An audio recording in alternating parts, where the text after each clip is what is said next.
muna kayo ng chance na marinig yung mga sinabi doon sa stage para may konteksto itong ating pagtitipon ngayon para na rin maging guide sa inyong mga pagtatanong. So, bigyan ko kayo ng chance. Hindi ko maipapangakong kaya kong sagutin ng napakaganda lahat ng katanungan ninyo. Pero sige, ano ang gusto ninyong malaman pa?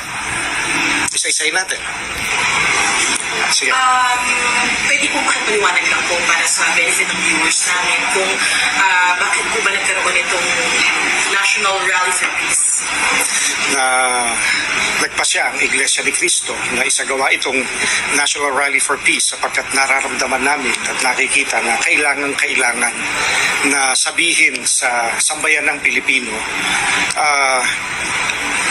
pabalikin natin sa kapayapaan, papanumbalikin natin ang pagkakaisa sapagkat malala ang mga suliranin ng ating bansa at binabalik-balikan namin yung sinabi ng ating Pangulo na yun ang unahin sapagkat pagka yung nais ng iba ang ating inuna ay walang makikinabang kahit isang Pilipino ayon sa kanya.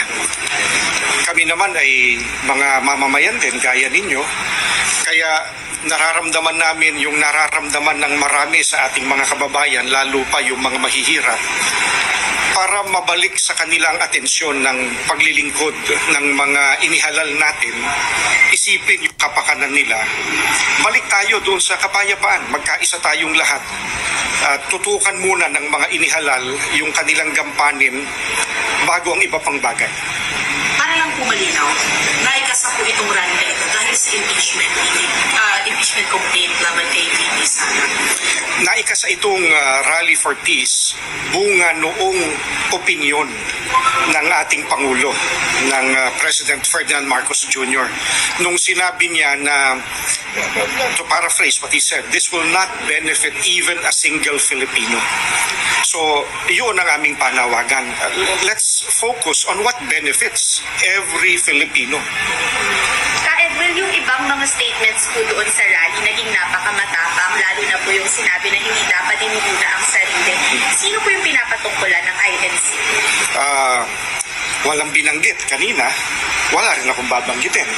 Kung sino ang sa tingin nila ay sila iyon, ay sana lahat tayo, bumalik lang tayo doon sa pagpapatawaran, sa pagkakaisa, sa awa sa isa't isa, sapagkat may mas malaking konteksto, may mas mabigat na suliranin na yun ang talagang dapat na inuuna, lalo na ng mga inihalal natin.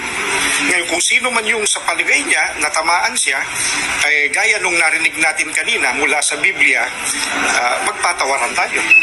Sabi po ng ilang mga analysts na ito daw po ay may tuturing na, and I quote them, show of force daw po for VP Sara Duterte habang meron po siya ngayong hindi pagkakaintindihan kay Pangulong Marcos. Ano pong masasabi po ninyo na may ganun pong perspektiba yung mga political analysts po tungkol po sa gathering ngayon ng Iglesia?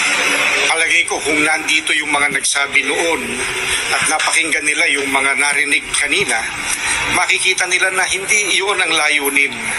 Hindi yun ang hangad ng Iglesia ni Cristo. Ang hangad ng Iglesia ni Cristo na baka nalilimutan ng iba sa dami ng ingay sa paligid, magkaisa tayo, magkaroon tayo ng kapayapaan sapagkat pag hindi tayo nagkaisa at walang kapayapaan, yung mga problema natin ngayon sa halip na malunasan ay lalong lalala, lalong tatagal. Kailangan na malunasan yung mabibigat na problema. Kahit yung hindi naman po sapagkat sa ilang mga pagkakataon sa nakaraan, pagka kinakailangang magsalita ang Iglesia, alang-alang sa kapakanan po ng ating mga kababayan, ginagawa naman po ng Iglesia ni Cristo. Paulit-ulit po yung statements na hindi ito political rally, yun na rin po yung narinig namin kanina sa mga members tsaka sa nagsalita na hindi ito pumupolitika, pero we are hoping to influence political decisions. So, paano niyo po dinidistinguish po yun? It's not in support of this or that candidate, this or that political party. It's basically in support of what the president himself said. When he was interviewed, no one was asking whether what he was saying was a political statement. I mean, people took what he said at face value. We're hoping that in echoing what he himself said, people will also accept it at face value. He said it's, if I remember correctly, when he was describing what was happening, it's a tempest in a teacup, if I'm not mistaken. That's what he said. Storm in a teacup. Oh, storm in the teacup, yes. So, what does that mean? It's such a little thing. It doesn't have to be blown up beyond what it is, which is nothing, really. We're hoping to call on everyone. Oh, wala naman pala yun eh. E di, pumayapa na tayo. Pumayapa tayo, bigyan natin sila ng chance na trabahuhin yung talagang trabaho nila, mandato nila yun. Inihalal silang lahat. Wala kaming binapangalanan na this or that person, masama, mabuti, whatever. No. Ang sinasabi lang namin, nasa isang bansa tayo. If we do not unite, if there is no peace, wala naman tayong pwedeng sabihin, o sige, meron pang ekstrang Pilipinas, lumipat dun yung kalahati ng bayan natin or whoever. Ito na yun eh. Magkaisa tayo. Basically, now whether people are going to say that's a political statement or not, it's a question of perspective, perhaps. It's a question of opinion. Basta sa amin, hindi siya political. It's very practical. Magpatawaran tayo, magkaisa tayo, magkaroon tayo ng kapayapaan. It takes work. But if we're all willing to go back to those basic principles, decency, in our relationship with each other, peace in our relationship with each other, hopefully things are going to get better. Edwin, nakausap niyo ba si VP Sara Duterte? Personally, hindi. Hindi po. Personally, ako hindi. But how about the leaders po? Considering that this is for her. I really would not know, and that's the truth. I really would not know. Hindi po siya nagpadala ng statement, sir, na baka pwedeng i-play sana po kanina. Again, in all honesty, wala akong alam doon kasi ibang bagay ang inaasikaso ko the whole day. Pasensya na. Sir, the stance of the INC has been very clear. Is it fair to say that politicians, particularly candidates in the 2025 elections, who would not heed the call for unity and pursue impeachment raps would face repercussions or at least not enjoy the support of the INC? I really cannot guess how the members or the leadership of the INC would deal with someone or anyone who would feel that way or do what you just described. Let's just leave it at this. Nanawagan ng Iglesia ni Cristo na magkaroon ng kapayapaan kahit na ang dating niya parang siramplaka na sa inyo. Nananawagan kami ng kapayapaan dahil sa yun ang naririnig namin kahit sa hindi namin miyembro eh.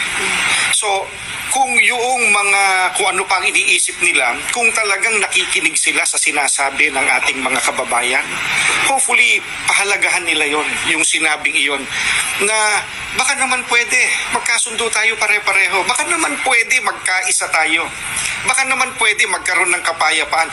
Wala namang dapat pag-awayan kung tutuusin eh. Wala namang dapat na dahil lang sa ganito o ganyang issue ay magkasira-sira tayo. Sana man lang kung pagka hindi nagkaroon ng kasunduan, 2 tao lang ang involved, 3 tao lang involved. Hindi eh. Buong Pilipinas, buong bayan natin ang involved eh. Sir, yung presence ng politicians dito, take us through. Did you invite them? Did they present themselves to be here? Ano po ba yung insinuation ng presence nila dito? Well, for one thing, we said this is open to the public and they're still part of the public. We did not invite specific people, specific persons, specific politicians, specific groups to come. No, we just said this is open to everyone who believes in what we are going to be saying to the public, which is let's unite again. Let's have peace. Sir, just to clarify, wala kang ine-endorse ang INC na kahit sinong tatakbo for the midterm elections? Wala kaming ganun. And siguro magandang i-address natin yon. The Iglesia ni Cristo has never endorsed anyone. When we unite to vote, kami lang ang nag-uusap eh. We don't really involve those outside the Iglesia ni Cristo anyway. So, it doesn't really affect anyone. No? Kami lang ang nag-uusap. Edwin, kadikit po kasi nitong mga impeachment traps yung investigation sa corruption and misuse of public funds. Kasama po ba sa call ng Iglesia ni Cristo and yung sinasabi natin na kapayapaan or call for peace, yung pagpapatigil nitong investigations na ito? Kung napansin ng mga sumubaybay kanina, merong isa tayong nagsalita na abogado rin naman siya na sinasabi niya, basically, to paraphrase what he said, para magkaroon ng kapayapaan, kinakailangan na ipatupad ang batas. Kung walang batas, walang kapayapaan. O kung may batas man pero hindi ipinatutupad yung sinasabi ng batas, hindi pa rin magkakaroon ng kapayapaan. So kami, gaya nung narinig kanina sa panawagan, sa entablado, sa stage, kung ano yung sinasabi ng batas, sige, bakit naman hindi? Pero kung hindi nasusunod yung sinasabi ng batas, sana yung mga nakakaintindi, step back. Diba? Baka nalalabag na natin na hindi natin namamalayan. Edwin, Opo. kung ito po ay isang generic call for peace, bakit po kinailangan pang pangalanan ng INC si Sara Duterte sa panawagan ito? Kasi nga, ang starting point ay yung sinabi ng presidente mismo natin. No, so, since doon nagsimula ang lahat, kinakailangan ilagay natin sa konteksto yung pag-uusap. So, is it not possible to just pray for peace, period, without the political context? Well, again, no, not again. Yes, we do pray for peace. Every time we congregate, that's part of the prayer of the Iglesia ni Cristo. This time around, we felt that it's needed to call the attention of people. Why did I use the word again kanina in answering you? I understand that some would think this is political, no? But it's not. As far as we're concerned, it's not. It's something moral, actually. It's something that all of us are morally bound to uphold.